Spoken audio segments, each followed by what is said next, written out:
नमस्कार, दैनिक shift time में आप सभी का बहुत बहुत स्वागत है। इस समय इलेक्शंस का दौर है। आपके साथ बड़े बड़े नेता वायदे भी करेंगे और स्मार्ट सिटी के तहत बड़े बड़े आपको यानी कि सपने भी दिखाए गए, पर एक ही बारिश के आते सपने चकनाचूर हो जाते हैं। आज हम पब्लिक डिमांड पर इस समय बख्शीनगर हॉस्पिटल के बिल्कुल सामने खड़े हैं। आप जानते हैं ये चारों रोड जो इस समय बख्शीनगर हॉस्पिटल के बैक साइड के जो गेट है वहाँ पर है, ये ऑन पब्लिक डिमांड आज ही हम रिपोर्ट कर रहे हैं, क्योंकि हम पहले ही कहते हैं हम जनता की सेवा करने के लिए जनता जहाँ भी हमें बताएगी, जो भी हमें जागरूक करेगी, हम ज़रूर वो मुद्दा प्रशासन तक लाएंगे। यानी इलेक्शंस का दौर है और आप खुद देखिए ये जो स्ट्रेच है, यही नहीं बल्कि बख्शीनगर हॉस्पिटल से थोड़ा आगे आएंगे, वहीं से लेकर पुलिस स्टेशन जो है बख्शीनगर, वहाँ से बड़े बड़े गड्ढे हैं। और ये जो एरिया है अगर बात करें तो यहाँ पर किसी का ध्यान क्यों नहीं गया, क्योंकि लोग जो पेशेंट्स आते हैं हॉस्पिटल में एम्बुलेंस पर आते होंगे, ऑटो में आते होंगे, तो यहाँ पर जो उथल पुथल होती होगी, पेशेंट की पहले से ज़्यादा हालत ख़राब हो जाती होगी, तो इन चीज़ों पर ध्यान किसी ने क्यों नहीं दिया। अगर हम यहाँ पर आए हैं तो आम जनता ने हमें कई बार फ़ोन कॉल करके कहा कि मैडम यहाँ की रिपोर्ट ज़रूर कीजिएगा, क्योंकि जो लोग बीमार अवस्था में हॉस्पिटल का रुख करते हैं उनके लिए काफ़ी परेशानी का सबब बन जाती हैं ऐसी टूटी फूटी सड़कें, यानी कि गड्ढे हैं। और गड्ढों में खुद सोचिए, पास में हॉस्पिटल है, अगर कोई मरीज को लेकर जा रहा होगा अपनी गाड़ी में या ऑटो में, हर एक के पास तो गाड़ी नहीं होती है, तो खुद सोचिएगा कि किस तरह से इन खड्डों को पार कर कर ऑटो में हॉस्पिटल लेके जाते होंगे, गाड़ियों में हॉस्पिटल लेके जाते होंगे। और ये देखिए बैक गेट की बात कर रहे हैं, यहाँ पर देखिए यही नहीं बल्कि इससे आगे की अगर बात करें, वो वहाँ पर आगे अगर स्ट्रेच है वहाँ पर भी इसी तरह के हालात है। और यहाँ से अगर बात करें पुलिस स्टेशन की ओर जो बख्शीनगर है, उसके सामने भी एक गड्ढा था, उसके ऊपर वो बैरिकेड है वो फंसा दिए गए हैं। पर बड़े बड़े हादसों को न्योता दे सकते हैं ऐसी चीज़ें, तो इन चीज़ों पर ध्यान क्यों नहीं जाता नेता लोगों का। आप टोल टैक्स ले लेते हैं, यानी गाड़ियों जो चलती हैं उनसे भी आप जो टैक्स ले लेते हैं, तो फिर उनके लिए सुविधाएं तो दीजिएगा, सड़कें तो साफ दीजिएगा। आप बात करते हैं चंडीगढ़ दिल्ली जैसा ये जो रोड मैप बनाने की, पर क्या आप उस तरह की सुविधाएं आप जनता को दे पा रहे हैं। हर चीज़ पर तो आप टैक्स लगा रहे हैं, पर उसके एवज में जनता को क्या मिल रहा है, ये सारी चीज़ें आप देख रहे हैं समय।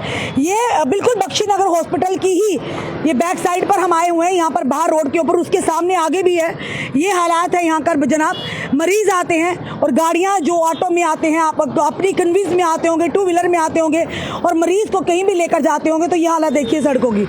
यानी ये खड्डे हैं, तो इन खड्डों की तरफ किसी नेता का ध्यान नहीं जाता है। तो कम से कम इलेक्शन का दौरा तभी कर दीजिए, थोड़ी देर के लिए सही जनता को राहत तो मिले, क्योंकि हर चीज़ का जनता टैक्स दे रही है, टैक्स पे ही है जनता, रोड पर चलने का, गाड़ियों को चलाने का, घर में अगर बिजली खर्च उसका, प्रॉपर्टी टैक्स का, हर चीज़ का जनता टैक्स, इवन कि खाने पीने की चीज़ों का भी हर एक चीज़ का जनता टैक्स दे रही है। फिर उन्हें वो सुविधाएं क्यों नहीं मिल रही हैं। तो जिस लिहाज से आप जनता से वोट मांगते हैं ना, तो वही देखिएगा कि जनता को आपने दिया क्या है, किस मुंह से आप जनता से वोट मांगते हैं। ये देखिए यहाँ पर इतने बड़े बड़े खड्डे हैं, और यहाँ पर नहीं बल्कि बख्शीनगर में भी जाकर देखिएगा, उस पुलिस स्टेशन के सामने भी उसको बैरिकेड एक जो है उससे बैरियर से उसे भरा गया है, वो बड़े हादसे का कारण बन सकता है। यहाँ से लेकर आगे जो स्ट्रेच है पूरी तरह से इसी तरह का आपको टूटा फूटा रोड मिलेगा।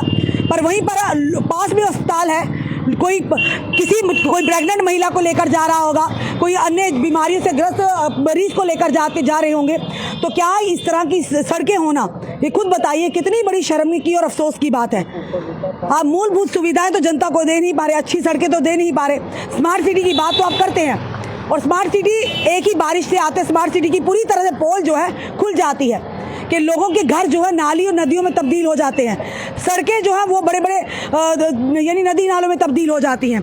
तो किस तरह की आप स्मार्ट सिटी की बात करते हैं। ये देखिए हालात देखिए, ये जनता की डिमांड पर हम यहाँ पर आए हैं आज, क्योंकि लोगों ने हमसे आग्रह किया था मैम यहाँ पर जाकर ज़रूर रिपोर्टिंग करिएगा, यहाँ का सच बताइएगा।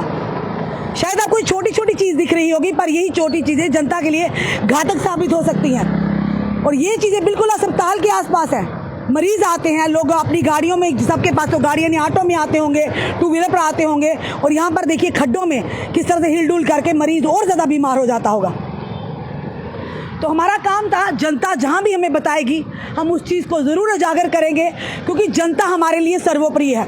जनता की परेशानी समझिए कि हमारी परेशानी है, और वाकई परेशानी है, तभी लोगों ने हमें कांटेक्ट किया, हमसे आग्रह किया और जो भी समय में देख रहे हैं ज़रूर कमेंट बॉक्स में कमेंट कीजिएगा, क्या वोट आप इस आधार पे देंगे ऐसे लोगों को कि जो लोग ध्यान नहीं देते आपकी मूलभूत सुविधाओं का, पर हाँ वोट लेने ज़रूर आ जाएंगे। इन चीज़ों की तरफ किसी नेता का ध्यान क्यों नहीं जाता कि ये चीज़ें ज़रूरी हैं, मूलभूत सुविधा जनता को ज़रूरी है। बिजली हो गया, पानी हो गया, सड़कें होगी, एजुकेशन होगी, हेल्थ फैसिलिटीज़ होगी, इन चीज़ों की तरफ आप बिल्कुल भी रुझान नहीं देंगे। पर हाँ आपको अपनी कुर्सियाँ चाहिए, उसमें विराजमान होंगे, अपनों और अपनों का भला करेंगे, पर जनता क्या लेना देना, जनता कुछ भी हो, जनता से किसी को कोई लेना देना नहीं है। फिलहाल अभी तक हमने दृश्य बताया आपको कि अस्पताल के बिल्कुल सामने किस तरह से खड्डे हैं, पेशेंट्स आते हैं, किस तरह से वो जाते होंगे, बड़ी हादसा भी हो सकता है, बीमार हो सकता है। तो इन चीज़ों पर भी ध्यान देना बड़ा ही ज़रूरी है और जल्द से जल्द स्ट्रेस को ठीक किया जाए ताकि आम जनता को असुविधा का सामना न करना पड़े। आपका क्या कहना है ज़रूर कमेंट बॉक्स में कमेंट कीजिएगा और इस वीडियो को शेयर भी कीजिएगा। जुड़े रहिए ऐसे हमारे साथ अगले अपडेट के लिए। जय हिंद, जय भारत।